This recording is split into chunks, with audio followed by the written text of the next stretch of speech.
Hi, G.K. Fralin. Hello?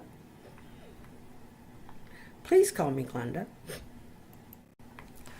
I started reading a, a part of a story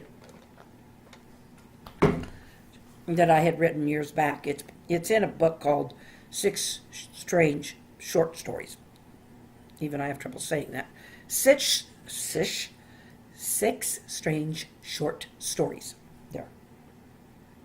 Usually I don't have any trouble with that. But anyway, this one is called The Tunnel.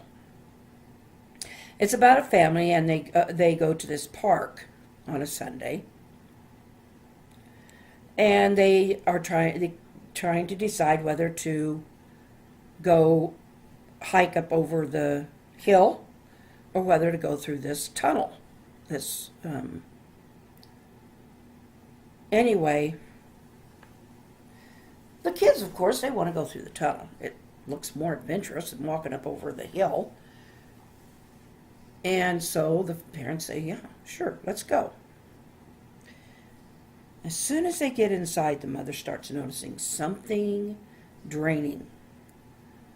Something is pulling her down, making her feel blue and low. And she figures, well, it's just the, dimness inside, maybe making her a little anxious, and the fact that they had lost a baby a few months before.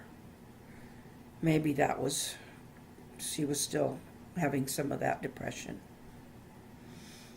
Anyway, they continue forward, and they come to a place where it widens out a little bit, and though the lights are starting to get dimmer in this spot, yeah, there were some overhead lights in the story, and they were just kind of dim bulbs, nothing that lit it up very much. Anyway, they came to this, part of the tunnel that was bigger, and there were benches, so they sat down on a bench. And her husband asked, "What's wrong?" "Nothing. I just feel low. I don't know why." She said, I think I'm just tired or something." Anyway, he said, "Well, you'll want to go back." "No," the kids all jump up saying, "No, no, no." So she decides to be all chipper, and she jumps up and says, let's go. Let's go find the pirate treasure." Of course, that makes their son and their kids all excited. The boy and two girls. And so the husband yelled, "Okay, let's go." So they keep walking. And it keeps getting dimmer and dimmer, and the lights just don't seem to show very far. It's like that. It's starting to get to be that dim glow that in a dark room a bulb gets just before it's ready to go. Unless it's one of those that gives a flash before it dies. But even before the flash, it just gets that dull glow around it when it's just about ready to burn out. Anyway, that's how the lights are starting to get as they go. And all of a sudden, the kids start fighting. Anyway, it starts becoming a problem, and they decide maybe they should turn back, because this is not fun anymore. So they turn around, and all they see is black. They can't see anybody or anything. There's no light behind them. And the mother grabs against the wall. Because when you're in a tunnel or something you can't see, you can feel across. You do the same thing at night when you're walking. You grab for familiar things. Something grabbed her. Hands, all kinds of hands, just dragging her down and pulling on her. And she screams out in the name of heaven, and she just yanks, and everything lets go. And she falls over into her son. And the father said, man, you're powerful, because that let us all go. Because evidently he'd been doing the same thing. Get a little farther. Oh, they couldn't go back. I skipped that part, yeah. They decided there was no going back. They'd have to go through. So they started yelling at the people they could see up in front of them.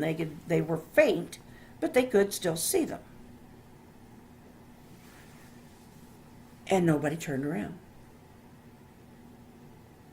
They had hollered back behind them, hoping to find someone behind them, but evidently nobody was there because they never heard anything back. And so they're screaming and yelling at the people in front of them, thinking maybe they'll hear us and we'll be able to find our way to them, or they'll be able to find us, and we can all get together and figure this out. Nobody turned around. And then this one guy did turn around for a little bit and seemed to yell something. They could see that he cupped his mouth, but they never heard a sound. Why didn't he see us, Mom? I think because we're in his black. We're in his darkness. Okay, now this is where a depression takes you. You're not in there, you're not in there with your family, but you're dragging your family with you. That's not an accusation. It's just the way it is. Mental health affects everyone. And, of course, my story goes on. It is a story, and it goes on to a conclusion. And there's 5 other stories in the book. But anyway, this tunnel that they're in is so dark and so hopeless. And she starts becoming so hopeless that even the next time she screams out, "Let me go," nothing listens. At least she can't feel any release. Nothing lets go. And she gets dragged deeper into this tunnel. And she's dragging her family with her. That story is about a family, because I kind of like writing stories about families to a certain extent, but it was also, at the time, meant to disguise the fact that it was about my depression. Because I did go through one for quite a while. My phone's all... Anyway. Earlier, Carla sent me one of those little GIF picture things, and on a message, and it had a car crash dummy just sitting, just really limp. You know how they they're just mannequins. But that's kind of how you feel depressed. And it's down below, there's a little thing, just about a sentence, that says, "I'm a preacher. And I went through years of depression." And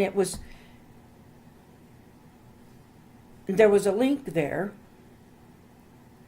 And it was actually just a little grayed link down on in the lower corner. So I went there, and it was, it had one of those little sidebar things with that same picture. So I clicked on it, and it was this minister's story about how he hid in his depression for years, and how eventually he just curled up and couldn't get out of bed. Those things really do happen. And sometimes they get worse. Sometimes people take their lives. So anyway, don't hide. If you're if you're feeling bad, if you're feeling you're terrible, if you're feeling guilty, if you're feeling whatever these things are, you don't have to go out and just tell everybody all your stuff. But if you start feeling worse and worse, and you cannot bring yourself out, you cannot, because, a deep depression, you can't. Not the one I was in. I had to let myself go through it. I had talk therapy, I went through therapies. That's the way I help myself out. I'm also on antidepressants. But you just need to say something to somebody. Don't let it ruin you. Because you take your family along. You take your loved ones with you. And you're worth it. You're worth saving. But if nothing else, do it because they're worth saving. I didn't realize until after I got out of the hospital and my kids were around again. They started asking me, was it something I did, Mom? Was it because I looked like this person, or because I look, And it's like, no. This was some stuff this was me. You did nothing wrong. If I would have harmed myself, how guilty would they have felt? How would it have left them? That's not something you want to do. Okay. Let's stop with that one. I'm not comfortable talking about it, and it won't be comfortable. It's not comfortable. It's not comfortable to talk about, especially when I talk about how it affected my children.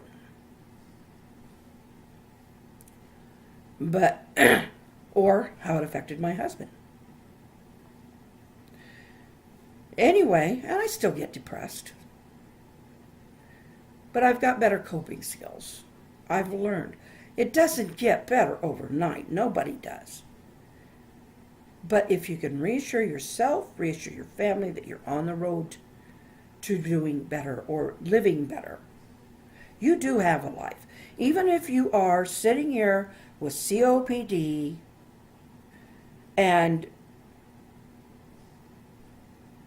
just able to do enough exercise to pull yourself into a sit-up from being on your soft futon, you're still living. So enjoy that living. Okay? You're not going to feel happy all the time. But you can do something to maybe later on it'll bring joy to you. That necklace made me so mad. It was getting to me. It really made me mad when it fell apart 3 times. It broke 3 times. But it's together now. And you know what? I didn't feel like it was a great accomplishment. I felt accomplished, and I said so.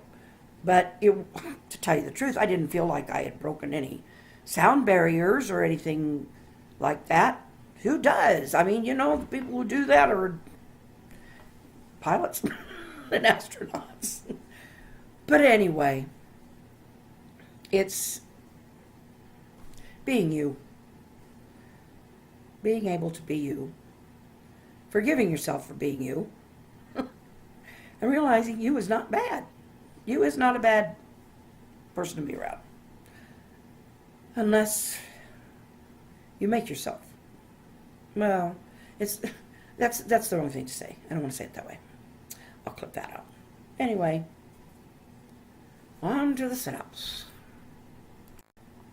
Well, anyway, I love you. I care. Hasta mañana.